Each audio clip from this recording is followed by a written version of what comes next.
नमस्कार. मी पराग अशोक कुमार शाह. आज महत्त्वाची बाब आपणासमोर मांडण्यासाठी हा व्हिडिओ प्रसारित करीत आहे.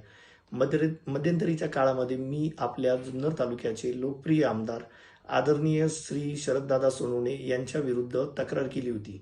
ती केवळ गैरसमजपोटी व माझ्या आजारपणामुळे झाली होती. त्याबद्दल मी आदरणीय शरददादांची जाहीर दिलगिरी व्यक्त करीत आहे. मला शरददादांनी त्यांच्या ऑफिसवर बोलावून माझी व लोकांची झालेल्या फसवणुकीबाबत व त्या कंपनीविरुद्ध कायदेशीर कारवाई करण्याबाबत चर्चा केली होती. तसेच मी हॉस्पिटलला जाऊन उपचार घेतले आहेत. मला कोणीही अडवले नाही व माझी तब्येत आता बरी झालेली आहे. तसेच दादा माझ्या कोणत्याही व्यवसायामध्ये पार्टनर नाहीत.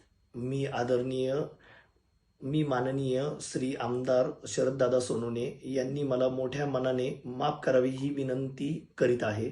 व्हिडिओ मी कोणत्याही दबावाला बळी न पडता केवळ दिलगिरी व्यक्त करण्यासाठी प्रसारित करीत आहे.